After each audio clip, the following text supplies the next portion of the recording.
मेरे साथ एक वाक़या हुआ था कि बीमार होने से पहले मेरी बेटी के कि घर में एक छिपकली थी। मैंने कहा ये आम छिपकली है, वो भाग नहीं रही थी। मैं उसको मारने लगी, बिल्कुल करीब जाके भगा रही तो वो भाग भी नहीं रही। तो मुझे बहुत खौफ आता है छिपकली से। उसके बाद मैंने उसको डंडों से कुचल दिया। उसके बाद जब मैं उसको उठाने लगी झाड़ू से तो एकदम वो ज़िंदा हो गई और मुझे इतना ताहिर हो गया कि बस मैं खौफ से चीखन मारने लग गई और वो एकदम से पूरा कुचली हुई भाग गई। उसके बाद तो ये वाक़या मैं बहुत भूल गई, मुझे पता भी नहीं। और उसके थोड़े दिनों बाद ही मेरी बेटी की तबीयत ख़राब होना शुरू हो गई। मेरे तो जहनों में भी ये बात नहीं थी कि मेरी बेटी पे क्या वजह होगी क्या। जब इसकी इतनी बीमार हुई, हालत ख़राब हुई, हॉस्पिटल में लेके गए, कोई फ़ायदा नहीं हुआ। फिर हम दम दरूद के लिए मौलाना साहब के पास लेके गए। उन्होंने हमें बोला कि आप मज़ार पे 1 हफ़्ते के लिए ज़ियारत करें। फिर हम जब मज़ार पे मैं अपनी बेटी को लेके गई तो वहाँ पे मेरी बेटी को अंदर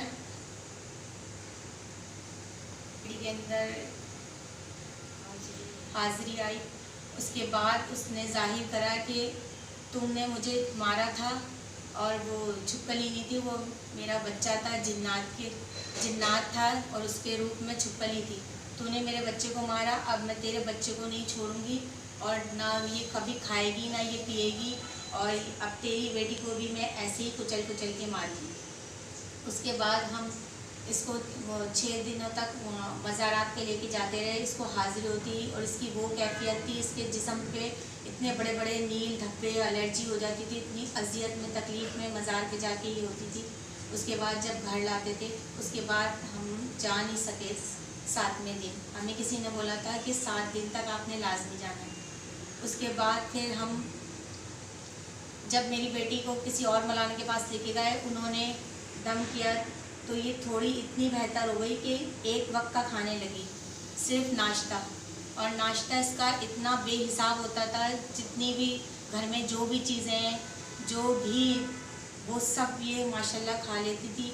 उसके बाद इतनी बड़ी बड़ी उल्टियाँ करती थी और उल्टी का भी कोई समझ नहीं आता था कि उल्टी इंसान इतनी बड़ी करता है, उसमें इतने बड़े बड़े एक अजीब अजीब सी चीज़ें निकलती थी। मुझे कुछ समझ नहीं आता था, खौफ आता था कि ये क्या हो रहा है, क्या माजरा है।